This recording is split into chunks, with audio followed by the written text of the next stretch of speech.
Hi, everybody. Mrs. Schwoebel here, ready to read today's story. Today, I'm going to read a book to you online, so you won't see my face today. But I'm going to read the story, The Berenstain Bears Easter Surprise.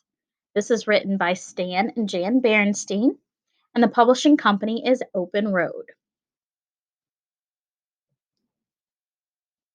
Bear country, friends, as any observer can plainly see, is really and truly a fine place to be, especially for cubs and other small fry. Baby robins learning to fly, young frogs and bunnies learning to hop, all kinds of young'uns, and every spring season another new crop. Except that one Easter time when the cycle of seasons came to a screeching, grinding, sudden stop.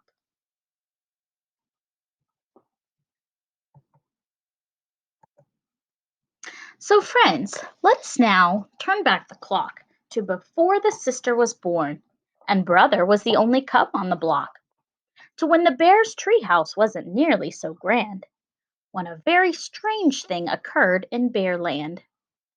No one really knows the cause. A shift, perhaps, in the natural laws, some unfortunate bit of cosmic bad luck. But somehow that winter, the seasons got stuck. What happened to spring? Where did it go? And Easter? What about Easter? Had it all been called off on account of the snow? Now, in the fall of that winter, when the seasons got stuck, Bear Country was having very good weather luck. Dear, called Mamma, Papa forgot his lunch today. So, lunch in his hand, Brother Bear was on his way. Woods Bear Papa was off in the wood, chopping, chopping, as only he could.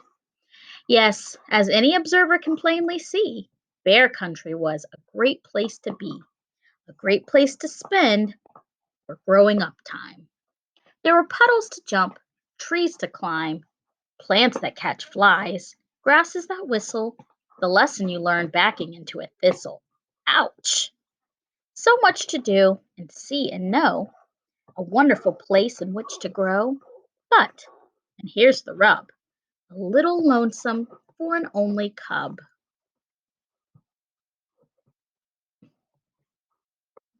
Oh, brother had friends, the gang who hung round down by the bog. There was Bill Bunny and Finnerty Frog, whose idea of excitement was sunning himself on an old rotting log. And there wasn't very much on Fred Firefly's mind, but working the switch on his electric behind. As for Bill Bunny, there was just no stopping his rabbit habit of hippity hopping. But when he reached Papa's workplace, a question arose. It was as plain as the face on Papa Bear's nose. A curious cub, he made full use of his ears and eyes. That brother had questions was no surprise. He had enough, in fact, for three cubs his size. I have a question, said brother to dad. Ask it, said Pa. Don't stammer, my lad. Well, stammered brother. My question, dad. Go ahead and ask it. Don't stand there hemming and hawing. Tell me, said brother, why are you standing on that limb you were sawing?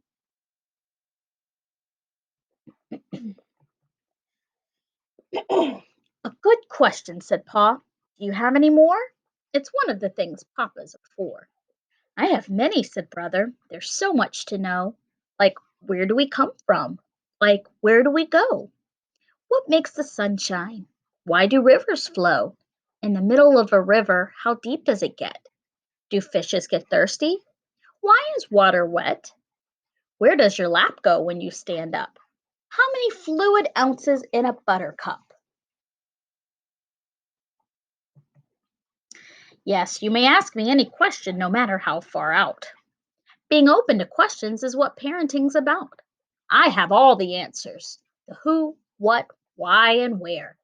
Just as sure as my name is Barbecue Pop Barbecue Bop Barbecue. As sure as my name is Papa Q Bear. Brother kept asking questions as the season progressed. In fact, he became a bit of a pest. Why do leaves change color in the fall? Why do we even have seasons at all? But whatever the season, bear country was fun, though it was still a bit lonesome, being Mama and Papa's only small son. As for the gang down by the bog, Bill Bunny and Fred and Finnerty Frog, well, as the old saying goes, when fair weather ends, you can say goodbye to fair weather friends. Only Bill Bunny came venturing out to see what winter was all about.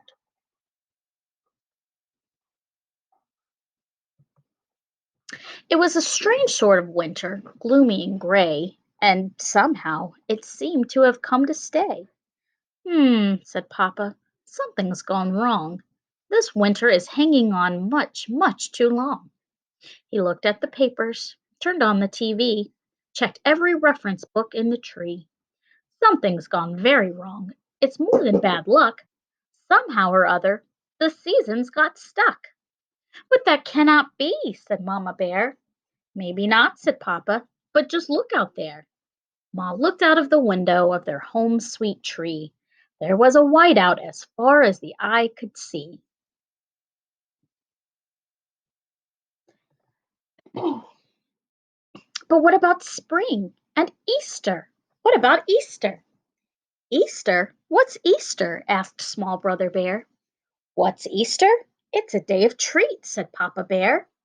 It's delicious tastes, yummy smells, coconut eggs with chocolate shells, colored eggs in paper grass, treats for every lad and lass, rainbow colored jelly beans, reds and yellows, blues and greens, sweets and treats of every kind. There's no telling what you may find.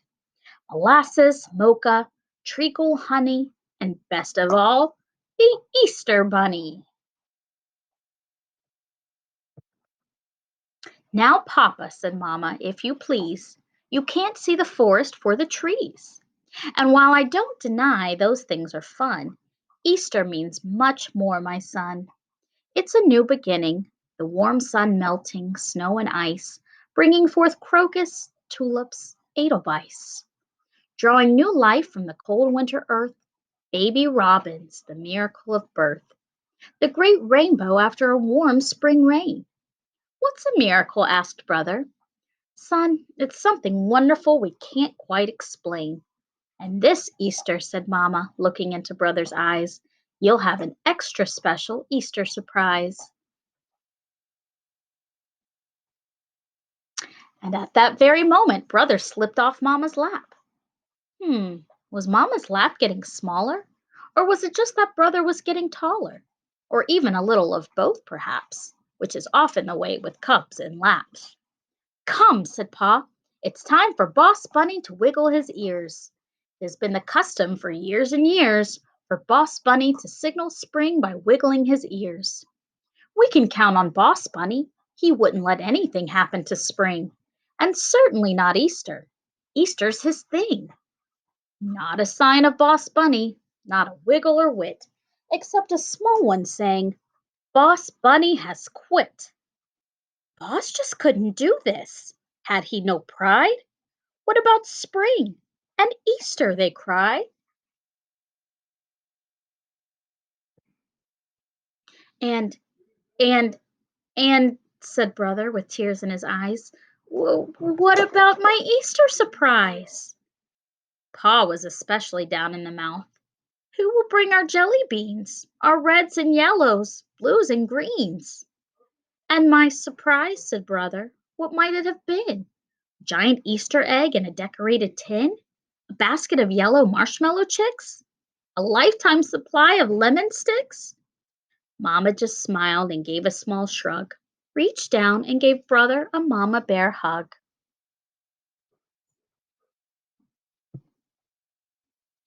Said Pa, there must be a way of changing our luck, of saving Easter and getting the seasons unstuck. And at that very moment of despair and desperation, Papa Bear was struck by a full-fledged inspiration. Say, talk about your Easter surprise. Just try this one on for size. I'll be the Easter Bunny. You'll be the Easter Bunny? Yes, I'll be the Easter Bunny. I can do it, my dears. The first thing I'll need is slightly bigger ears, then some nice long whiskers. These broom straws will do. Fasten them on with bunny whisker glue. Now let's twitch my whiskers, train my ears to flop, and now a bit of practice on my bunny hop, hop, hop.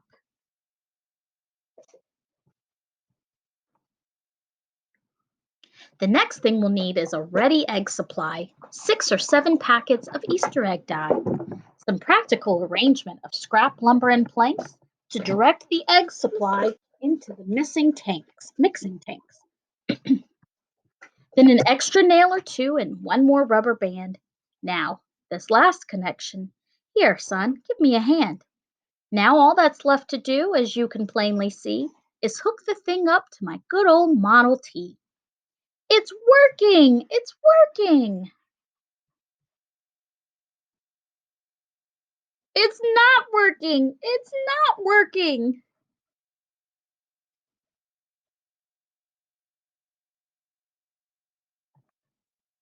There was much on the mind of small Brother Bear as he pondered the questions of who, what, and where. Who should come hopping over the hill but Brother Bear's friend, Bunny Bill. Now it was Bill who wanted to play. Hi there, said Bill. Want to play? Sorry, said Brother. I just can't today. I've got too much on my mind, and there's somebody very special that I simply have to find. Somebody special, said Billy. Who's that, Brother Bear? The boss of all the bunnies, the one and only Easter Hare. Then Bill said something that caused Brother's jaw to drop. No problem, come with me. Boss Bunny is my pop. Wow, said Brother Bear. What a piece of luck. He can help save Easter and get the seasons unstuck. Then Bill led Brother through a secret trapdoor that no bear had ever entered before.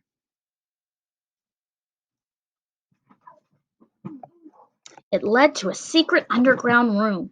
It was dark and deserted and quiet as a tomb, except for some mice, a bushy-tailed example of genius cactus catus, and Boss Bunny's vast collection of Easter apparatus. There was a great assembly line of fabulous machines capable of making 10 million jelly beans. And Boss Bunny's big claim to fame, a device that could write any cub's name.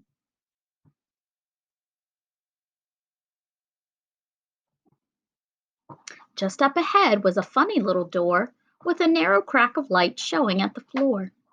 In a room behind the door, reclining on a shelf, was the erstwhile Easter Bunny, Boss Bunny himself. Huh? What? All right, Sonny, state your business. Spit it out. What's the intrusion all about? Please, sir, said Brother, there's no need to shout. But Easter in spring is what it's all about. Easter in spring? Who cares about Easter?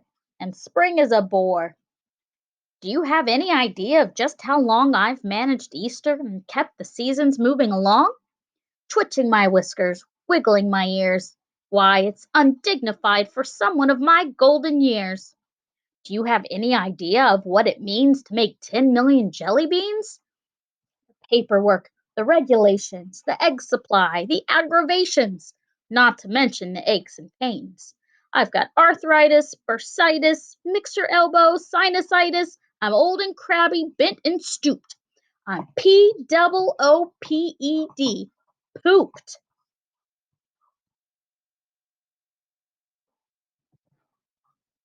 But please, said Brother, no Easter in spring? Why, that would ruin everything.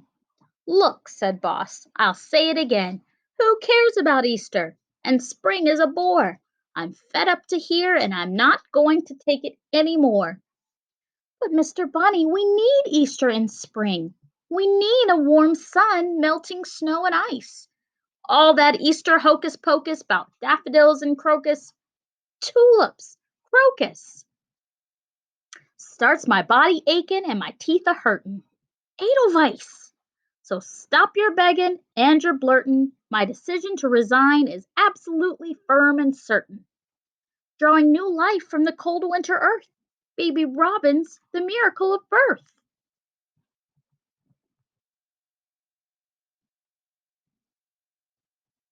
Not going to take it any more. Not going to take it any more. Hmm. Hold on now. Just a minute, Sonny. Some of that rainbow got through to Boss Bunny. The great spring rainbow's lovely light touched his heart and set things right. It straightened his back, it loosened his joints, it reduced his aches and pains by 10 percentage points. His ears began to wiggle, his whiskers began to twitch, and Boss Bunny reached around and pulled the master switch. All right, you bunnies, it's Easter time, so hop to it. Get back on the job and do it.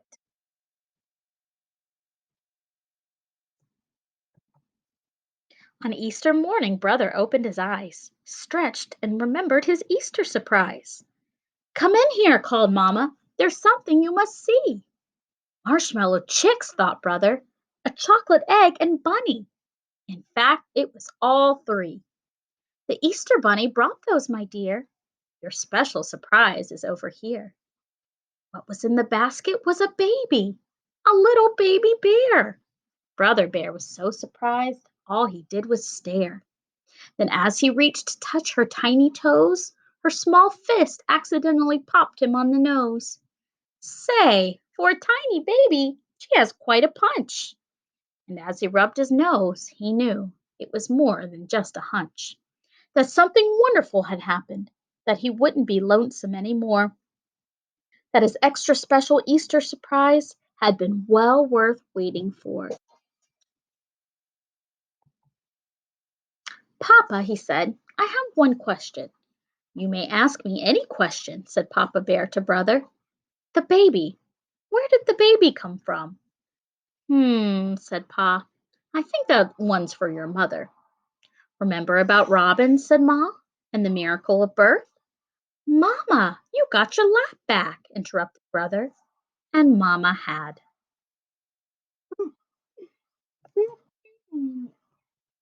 The end. I'll get you guys your points. I know you like your points. All right, so that's it for our story today. And I will be back tomorrow with some more Easter stories. All right, bye, guys.